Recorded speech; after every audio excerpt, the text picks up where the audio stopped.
TVS YouTube వీక్షకులందరికీ నమస్కారం. నేను మీ డాక్టర్ నాలుపల్లి మహేష్ చంద్ర భరద్వాజన్, హైదరాబాద్ నుంచి కన్సల్టెంట్ను, ట్రైనర్, ఆస్ట్రోబుక్ రైటర్ను.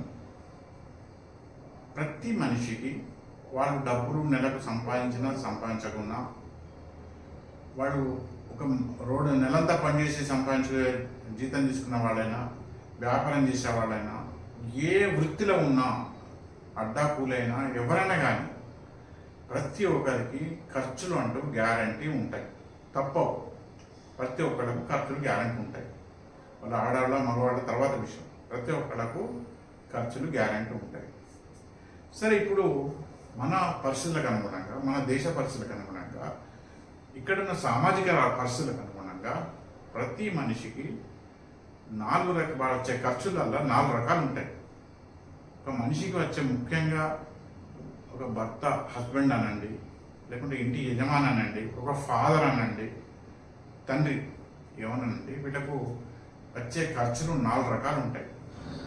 ఒకటి బాధ్యతతో కూడుకున్నది, 2 తప్పని, 3వది అకస్మాత్తుగా వచ్చేది, 4వది ఇష్టంగాని ఖర్చులు.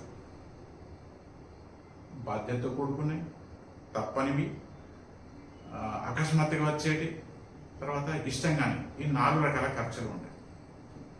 అందులో బాధ్యతతో కూడుకున్న ఈ ఖర్చులు ఏంటి? బేసిక్ నీడ్స్ అంటారు ఇంగ్లీష్లో మాట్లాడితే మేధావి అవుతాడు, తెలుగులో మాట్లాడితే మనకి ఏం తెలియదు అని ఒక చెడు అభిప్రాయం సమాజంలో పాతకట్టింది కనుక బేసిక్ నీడ్స్ అందాం. ఏంటి ఈ బేసిక్ నీడ్స్? తిండి, నీళ్ళు తాగడం, తర్వాత ఇవి కూరగాయలు కొనడం, పాలు, పెరుగు, ఇటువంటి అన్ని, పప్పులు, ఉప్పులు, ఇవన్నీ బేసిక్ నీడ్స్, అంటే ఆహార పదార్థాలు. అది తప్పలేదు.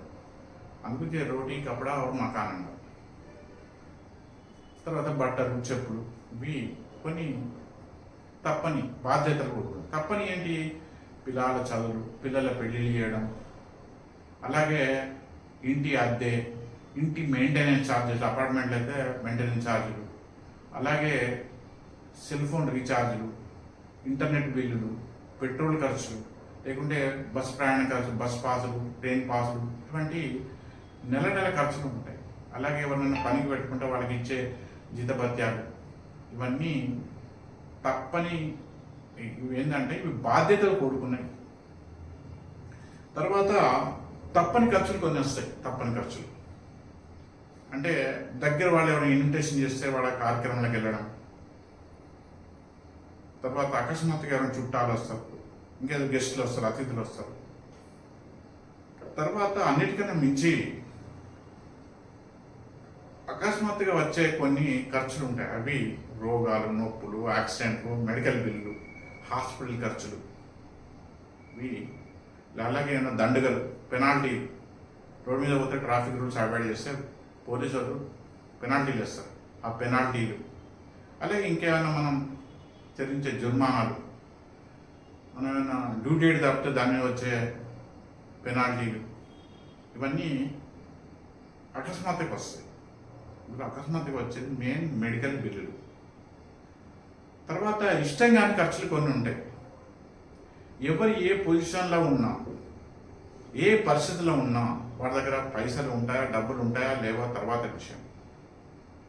కానీ 190% నేటి కాల పరిస్థితులల్లో, బహుశా రాహుకేతు ప్రభావం అనుకుంటాను, 100కి అందులో 90% తప్పుడు వాస్తు కూడా నిప్పుకు, అగ్నికి ఆజ్యం అంటే నెయ్యి తోడైనట్టు. అసలే కాల పరిస్థితుల ప్రకారం అందులో ఈ తప్పుడు వాస్తు సూత్రాల ప్రకారం 90% మందికి కొన్ని రకాల ఖర్చులను పెట్టడానికి మనస్సు ఒప్పదు. ఏంటి అవి? అయినా జాతక ప్రకారం కానీ దేని ప్రకారం కానీ వాటికి ఖర్చు చేయడం, జాతకం, సంఖ్యాశాస్త్రం, వాస్తు దోషాలను చెక్ చేయించుకోవడం, వీటి మీద ఖర్చు వేయడానికి, ఇంకేమైనా సమస్యలకు అంటే వివాహం ఆలస్యం కావడం, ఇంకేదో ఏదైనా గొడవలు, కొట్లాటలు, ఇటువంటి వాటి కోసం, ఇంకేమైనా ఈ వాడి జీవితంలో సమస్యలు ఉంటాయి. కానీ విద్యా విషయం కావచ్చు, ఉద్యోగ విషయం కావచ్చు, ఇంకే విషయమైనా కావచ్చు, జీవితంలో సమస్య లేని జీవితం ఉండదు, కోరిక లేని జీవితం ఉండదు. అందు గురించి వీటికి ఆధ్యాత్మికంగా ఖర్చు చేయడానికి మనసు ఒప్పదు, నమ్మకం ఉండదు. 10-15% జనాలకు ఉంటుంది. దానికి అనేక రకాల కారణం. ఒకరు నమ్మమని మేము చెప్పాం, నమ్మద్దని చెప్పాం, అది ఎవరి వాళ్ళ ఇష్టం. అయితే ఈ ఆధ్యాత్మిక పరిష్కారాలు అనేది కంటికి కనపడాయి కనుక వాటి యొక్క ఫలితాలు ఒక ఇంజక్షన్ ఇస్తేనే వస్తుంది, ఒక టాబ్లెట్ మిగిలితే కంటికి కనపడుతుంది. కానీ ఈ ఆధ్యాత్మిక పరిష్కారాలైన జాతకం, వాస్తులు, సంఖ్యాశాస్త్రం వీటికి సంబంధించిన ఖర్చుల యొక్క ఫలితం అనేది కంటికి కనపడదు. అది కాస్త టైం బట్టి అది ఎవరి వాళ్ళ వ్యక్తిగత అనుభవంతో, అది కూడా కేవలం పైసలు ఖర్చు పెడితే, డబ్బులు ఖర్చు చేస్తే ఫలితం కనబడదు. మనస్ఫూర్తిగా దైవం మీద విశ్వాసంతో, దైవం మీద అంకిత భావంతో, శాస్త్రం మీద నమ్మకంతో చేస్తేనే మాత్రమే నీకు ఫలితం కనబడుతుంది. ఇంకా దీంట్లో ఎవరైనా మిస్గైడ్ చేస్తే అది చెప్పలేము. తెలిసి తెలియని పరిజ్ఞానంతో ఎవరైనా మిస్గైడ్ చేస్తే అది వాళ్ళ కర్మ అనుకోవాలి. దీంట్లో పిసినాశనం చేస్తుంటారు. అది చాలా చాలా తప్పని నేను అనుభవపూర్వకంగా నా సిన్సియర్ అడ్వైజ్ ఇస్తున్నాను. ఎందుకంటే మిగతా మూడు ఖర్చులు అంటే తిండి, బట్ట, ఈ బేసిక్ నీడ్స్, మినిమం అవసరాలు, అలాగే పిల్లల యొక్క చదువు సంధ్యలు, మరి వివాహాలు, ఇంకా ఇటువంటి కార్యక్రమాలు ఏమైనా కానీ మన రొటీన్గా మంత్లీ ఎక్స్పెండిచర్ అయినా internet bill, current bill, petrol ఖర్చు, ఈ పాసులు, గీసులు, మెయింటెనెన్స్, గవర్నమెంట్ పనులు, హౌస్ ట్యాక్స్ అంటే ఇవన్నీ తట్టుకోవాలంటే, అలాగే మెడికల్ బిల్లులు అకస్మాత్తుగా రావద్దు అనుకుంటే, ఇవి ఇష్టమైన కాకుండా ఈ ఆధ్యాత్మిక దైవ సంబంధమైన విషయాలైన జాతకం, వాస్తు, సంఖ్యాశాస్త్రం ఇటువంటి వాస్తవికంలో ప్రికాషనరీ తీసుకోవాలి. ప్రికాషన్స్, వ్యాక్సినేషన్ తీసుకుంటే ఆపరేషన్ అవసరం పడదు.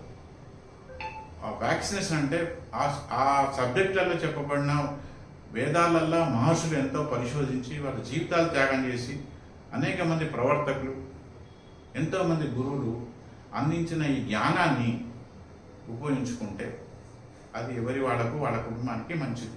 మిగతా మూడు ఖర్చులైనా ఈ బాధ్యత, అకస్మాత్తుగా వచ్చేటి ఇవన్నీ మిగతా ఈ దండుగలు అంటే మెడికల్ బిల్లులు, కేసులు, దండుగలు, పంచాయతీలు ఇవన్నీ మ్యాక్సిమం అవాయిడ్ చేయొచ్చు. అవి ఎవరికి వాళ్ళు వ్యక్తిగతంగా అనుభవపూర్వకంగా తెలుసుకోవచ్చు. కానీ దానికి ఇది గ్యారంటీ ఇది అని చెప్పి ఎవరు చెప్పలేరు. మనస్ఫూర్తిగా దైవం మీద అంకిత భావం చేసిన వాళ్ళకి ప్రాపర్ అడ్వైజ్ ఇచ్చే వాళ్ళు దొరుకుతారు. అనుమానంతో ఎవరో చెప్పారని చేస్తే వాళ్ళకు సరైన గైడెన్స్ దొరకదు. అందువల్ల అన్ని రకాల ఖర్చులు తట్టుకోవాలంటే, ఆ ఖర్చు ఏదైనా కానీ కట్టుకోవాలంటే ఈ ఆధ్యాత్మికమైన జ్యోతిష్యం, జాతకం, వాస్తు ఖర్చులను పెట్టుకోవడం అది ఎవరికి వాళ్ళకు మంచిది. వాళ్ళ సమస్యలు రాకుండా ఉంటాయి, వచ్చిన వాటికి ఒక పరిష్కార మార్గం దొరుకుతుంది, వారు అనుకున్న కోరికలు నిలబడుతుంది, వారికి నిత్యం జీవితం వారికి, వారి కుటుంబానికి, వారి వంశానికి అభివృద్ధి ఉంటుంది. ఉంటాను. దయచేసి నా అభిప్రాయం నచ్చిన వాళ్ళు నా వీడియోని లైక్ చేసి ఇతరులకు కూడా షేర్ చేయాల్సింది కోరుతున్నాను. అలాగే ఇంతవరకు నా వేదిక వేసి యూట్యూబ్ ఛానల్ సబ్స్క్రైబ్ చేయని వాళ్ళు చేసుకొని నన్ను ప్రోత్సహించవలసి కోరుతున్నాను. నమస్కారం.